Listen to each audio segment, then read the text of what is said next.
இட்லி மாவில் புது புது ஸ்நாக்ஸ் அப்படின்ற சீரீஸில் பார்த்துட்ருக்கோம். இது வந்து காரப்பணியாரம் இட்லி மாவுலேருந்து எப்படி பண்ணுறது அப்படின்றது தான் இன்றைக்கி பார்க்குறோம். இதில் வந்து 2 கரண்டி மாவு எடுத்து வச்சுருக்கேன், இட்லி மாவு. இதில் ஏற்கனவே உப்பு போட்டிருக்கிறதுனால நான் உப்பு போடலை. ஸோ இதில் வந்து கொஞ்சம் வெங்காயம் சேர்க்குறேன். ஒரு ஒரு ஒரு மீடியம் சைஸ் வெங்காயம் சேர்த்தா போதும். இது ரொம்ப பெருசு, குறைச்சிட்டு நான் கொஞ்சம் கொத்தமல்லி, கொஞ்சம் பச்சை மிளகாய், உங்கள் காரத்துக்கு ஏற்ப பச்சை மிளகாய், கருவேப்பிலை, இதை மட்டும் சேர்க்குறேன். இதை வந்து நல்லா மிக்ஸ் பண்ணிடுங்க.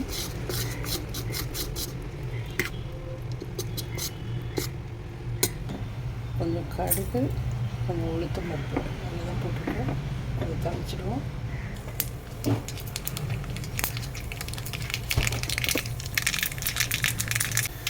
இந்த மாவில் சேர்த்துடலாம். அதே மாதிரி இதில் கொஞ்சம் பெருங்காயம் போடலாம், பெருங்காயத்தூள் இருந்தால் போடலாம், இஞ்சி பொடியாக கட் பண்ணியும் போடலாம். கொஞ்சம் பெருங்காயம் சேர்க்குறேன். இதில் கொஞ்சம் தண்ணி ஊற்றிக்கிட்டேன். ஸோ இந்த கன்சிஸ்டன்சி கொஞ்சம் இந்த அளவுக்கு வர மாதிரி வச்சுக்கோங்க. அவ்வளோதான். குழிப்பணியார கடாய் ஒன்று அடுப்பில் வச்சுருங்க. எண்ணெயை தடவிடுறேன்.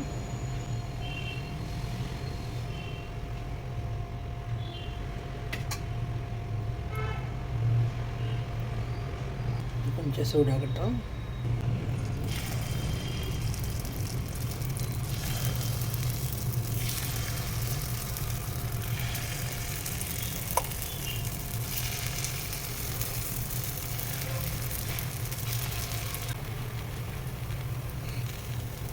எண்ணெய் போதும்னா இன்றைக்கி அளவு விட்டுக்கணும். எண்ணெய் வேணும்னா இன்னும் கொஞ்சம் கூட விட்டுக்கலாம்.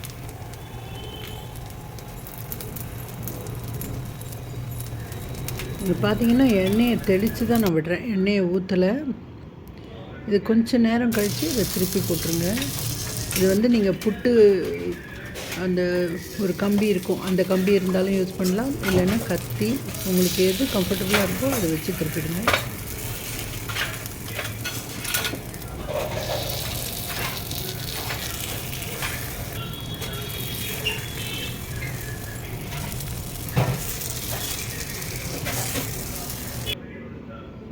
இப்போவும் கொஞ்சமாக எண்ணெயை தெளிச்சுட்டு கொஞ்சம் நேரம் விடுங்க.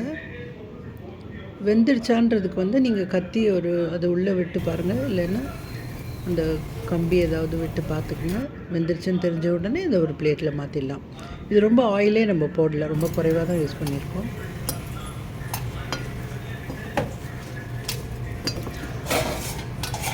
ஸோ இதே மாதிரி அடுத்த செட்டும் ஊற்றிட்டேன்.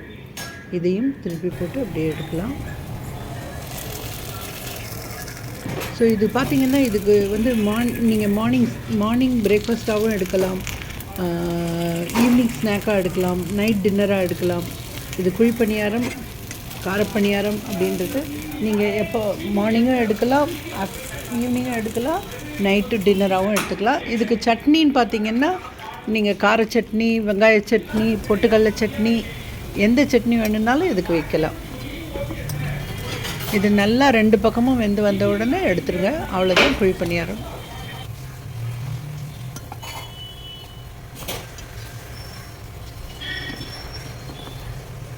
இது உள்ளே எப்படி வந்திருக்கு அப்படின்னு நம்ம பார்ப்போம். பாருங்கள், நல்லா ஆவி திறக்க காட்டுறேன். உள்ளே சாஃப்டாக இருக்குது, வெளியிலையும் கிறிஸ்பியாக நல்லாயிருக்கு. ஸோ இது குழந்தைங்களுக்கும் பெரியவங்களுக்கும் ஏற்ற ஒரு ஸ்நாக். இது நீங்கள் மார்னிங் ஸ்நாக்காகவும் கொடுக்கலாம், ஈவினிங் ஸ்நாக்காகவும் கொடுக்கலாம். இந்த வீடியோ உள்ள நேரம் பார்த்த எல்லாருக்கும் நன்றி. இந்த ரெசிபி உங்களுக்கு பிடிச்சிருந்ததுன்னா ஒரு லைக் கொடுங்க, மற்றவங்க கூட ஷேர் பண்ணிக்கோங்க. இந்த சேனலை சப்ஸ்கிரைப் பண்ணாத பார்க்குறவங்களா இருந்தால் சப்ஸ்கிரைப் பண்ணுங்கள். மீண்டும் வேறு ஒரு வீடியோவில் சந்திக்கிறேன். நன்றி, வணக்கம்.